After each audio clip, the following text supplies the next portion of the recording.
Hello friends, चलिए हम लोग इसको वैदिक काल मतलब ये एमसीक्यू चल रहा है ऑब्जेक्टिव टाइप का वस्तुनिष्ठ प्रश्न चल रहा है। इसमें जो लूसेंट में डिस्कशन कराया जा रहा है उसका हम पीछे से इसका उसी पे उसी से चैप्टर से हम लोग इसका मल्टीपल चॉइस क्वेश्चन आंसर कर रहे हैं और आपको ये हमेशा के लिए याद हो जाएगा। डिस्कशन करने के बाद ये ज़रूर एमसीक्यू कीजिएगा। ये बहुत इम्पोर्टेंट है ताकि आपको दोबारा पढ़ना ना पड़े। चलिए, ये क्लास चौथा है इसका फ्रेंड्स। ये डे 4 क्लास चौथा। चलिए, वैदिक काल से जितने क्वेश्चन आंसर बनते हैं उसको देखते हैं।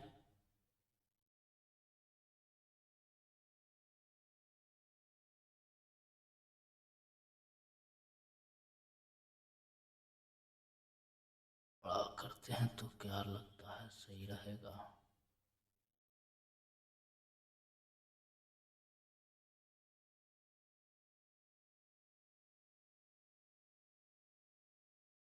नहीं रहने देते हैं। चलिए, वैदिक काल देखते हैं। किस देवता के लिए ऋग्वेद में पुरंदर शब्द का प्रयोग किया गया है? पुरंदर शब्द का प्रयोग किस देवता के लिए प्रयोग किया गया है? ये किया गया है पुरंदर शब्द का प्रयोग ये इंद्र के लिए किया गया। किसके लिए? इंद्र के लिए। ऋग्वेद में विष शब्द का उल्लेख हुआ है। कितना बार विष शब्द का उल्लेख हुआ है ऋग्वेद में? ये ऋग्वेद में विष का 170 बार उल्लेख हुआ। कितना बार हुआ है? 170 बार उल्लेख हुआ है। आर्य शब्द इंगित करता है। आर्य शब्द क्या इंगित करता है? बहुत इंपॉर्टेंट है। आर्य शब्द इंगित करता है यह श्रेष्ठ वंश को। किसका? श्रेष्ठ वंश को इंगित करता है। आर्य शब्द किसको इंगित करता है? श्रेष्ठ वंश को।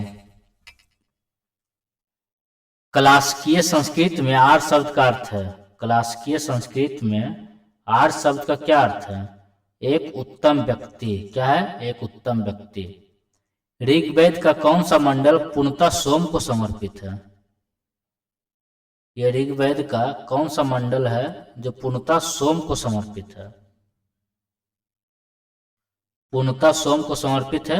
यह नौवां मंडल। नौवां मंडल में सोम देवता के लिए सोम को समर्पित है। निम्नलिखित में से किस एक वैदिक साहित्य में मोक्ष की चर्चा मिलती है? किस एक वैदिक साहित्य में मोक्ष की चर्चा मिलती है? मोक्ष ये उपनिषद में, इसमें मोक्ष की चर्चा मिलती है।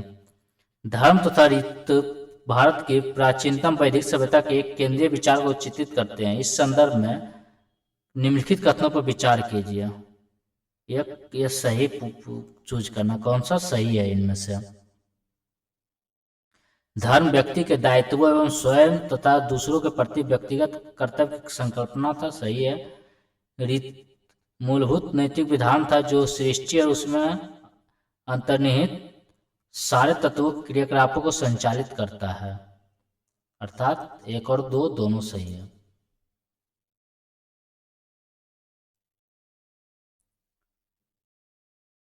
प्राचीन भारत में निशाका से जाने जाते थे। प्राचीन भारत में निशाका से जाने जाते थे। ये कौन जाने जाते थे? ये स्वर्ण आभूषण जाने जाते थे निशाका से। निम्न में से किस नदी को ऋग्वेद में मातेत्मा या देवीत्मा या नदीत्मा कहा संबोधित किया गया है? ऋग्वेद में किस नदी को मातेत्मा, देवीत्मा या नदीत्मा संबोधित किया गया है? ये सरस्वती नदी को। आयुर्वेद अर्थात जीवन का विज्ञान का उल्लेख सर्वप्रथम मिलता है। जीवन को विज्ञान को सर्वप्रथम ऋग्वेद में मिलता है।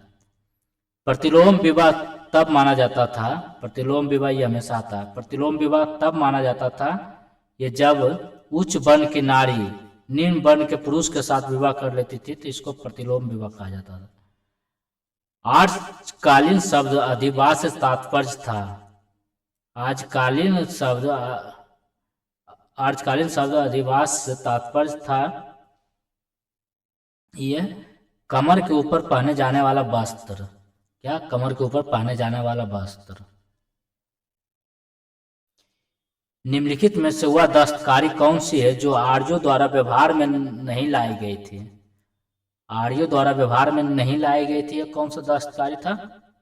यह लुहार था, आभूषण था, मृदभांड भी था, बढ़ईगिरी भी था। महाभारत मूलतः किस रूप में जानी जाती थी?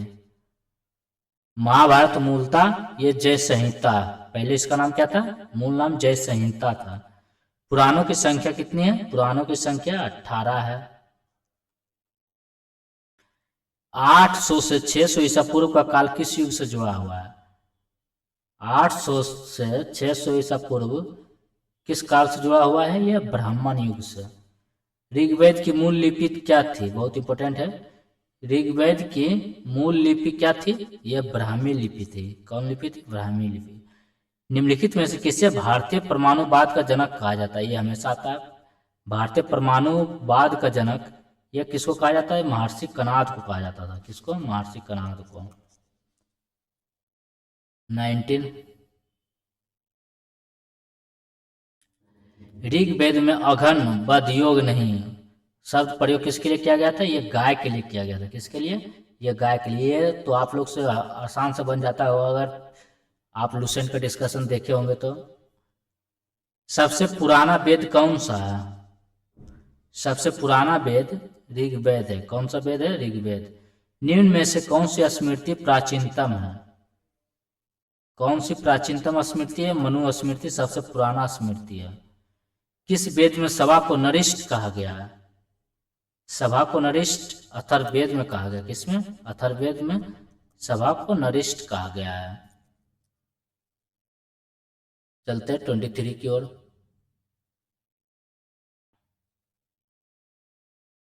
सूची 1 से सूची 2 को मिलान करना है। इसमें देखिए ऋग्वेद, ऋग्वेद ये किससे संबंधित है? ऋग्वेद ये ऐत्रीय, ऋग्वेद ऐत्रीय। ये सामवेद हो जाएगा पंचवीस, अथर्ववेद हो जाएगा गोपथ और यजुर्वेद हो जाएगा शतपथ।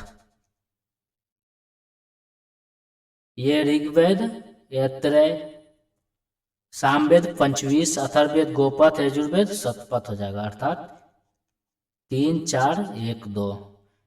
त्रयी नाम है। त्रयी नाम 3 वेदों का त्रयी कहा जाता है। 3 वेदों को त्रयी कहा जाता है। कौन सी प्रथा चतुष्वेदोत्तर काल में प्रचलित हुई? चतुष्वेदोत्तर काल में प्रचलित हुई कौन सी संस्था? ये ब्रह्मचर्य, गृहस्थ आश्रम, वानप्रस्थ और संन्यास। यज्ञ संबंधी विधि विधानों का पता चलता है। यज्ञ संबंधी विधि विधानों का पता चलता है यजुर्वेद से। किससे? यजुर्वेद से।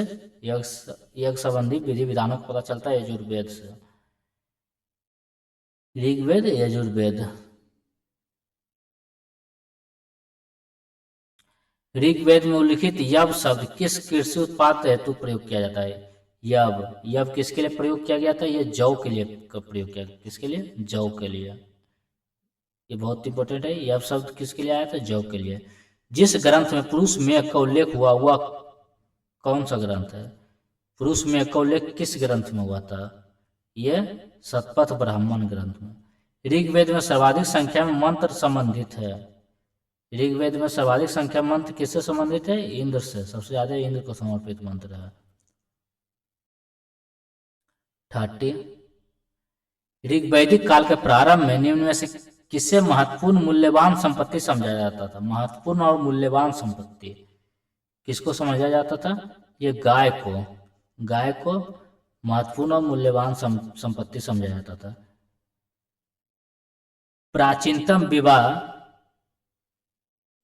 अगर मेरे दृष्टि से देखा जाए सबसे ज्यादा मूल्यवान यहाँ पे स्त्री होना चाहिए।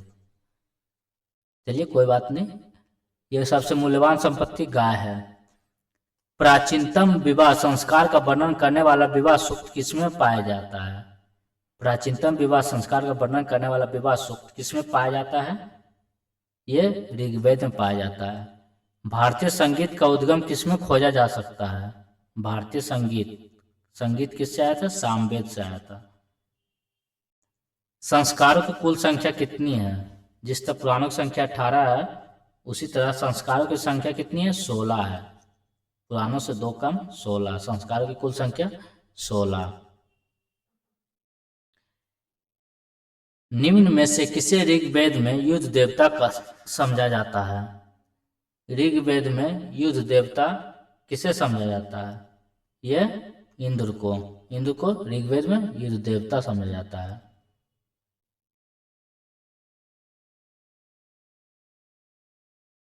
ऋग्वेद में संपत्ति का प्रमुख रूप क्या है? ऋग्वेद में संपत्ति का प्रमुख रूप गोधन है। क्या है? गोधन। वैदिक युगीन सभा, यह वैदिक युगीन सभा मंत्री परिषद थी। 14वीं सदी ईस्वी पूर्व का एक अभिलेख जिसमें वैदिक सब देवताओं का वर्णन है प्राप्त हुआ किससे? यह प्राप्त हुआ है बोगज कोई से। किससे? बोगज कोई से। प्राचीन काल में आर्यों के जीवकोपार्जन मुख्य साधन क्या था? जीवकोपार्जन का मुख्य साधन था शिल्प कर्म था। क्या था? शिल्प कर्म था। चलिए फ्रेंड्स, वीडियो को लाइक नहीं किया तो लाइक कर दीजिए।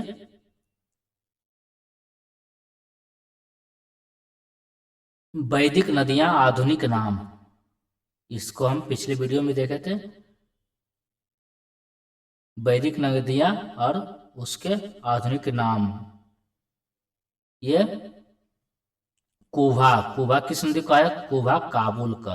काबुल को पुराना नाम, वैदिक नदी नाम क्या है? काबू। प्रूसनी, ये प्रूसनी किसको कहा जाता था? रावी नदी को। प्रूसनी, रावी। सदानीरा गंडक को कहा जाता था। और सुतुद्री, ये सतलज को कहा जाता था। किसको? सतलज को। 2 3 1 4। कुभा, काबुल, प्रूसनी, रावी, सदानीरा, गंडक, ये सभी इंपोर्टेंट है फ्रेंड्स। और सुतुद्री, सतलज, गंडक तो बहुत बार आ चुका। सदानीरा, गंडक को। निम्नलिखित में से किसका संकलन ऋग्वेद पर आधारित है? ऋग्वेद पर आधारित किसका संकलन है? ये सामवेद का। उत्तर वैदिक काल माना जाता है। उत्तर वैदिक काल 1000 ईस्वी पूर्व से 600 ईस्वी सब पूर्व माना जाता है उत्तर वैदिक काल।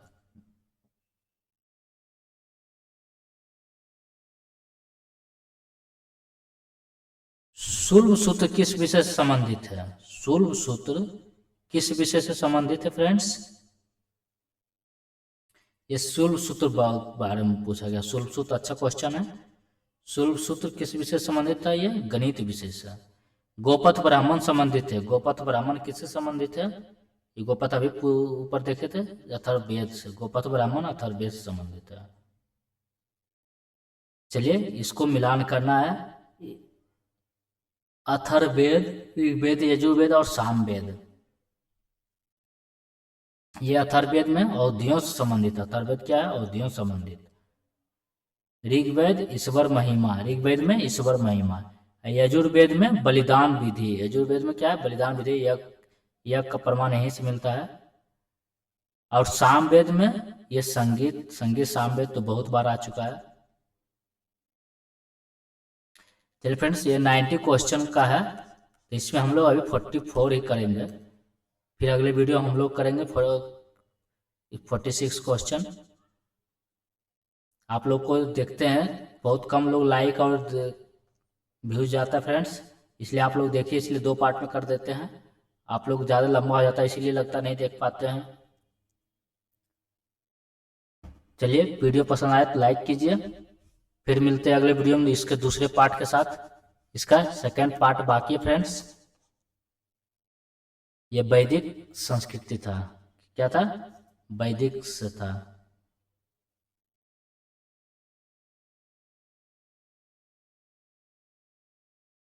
वैदिक काल था।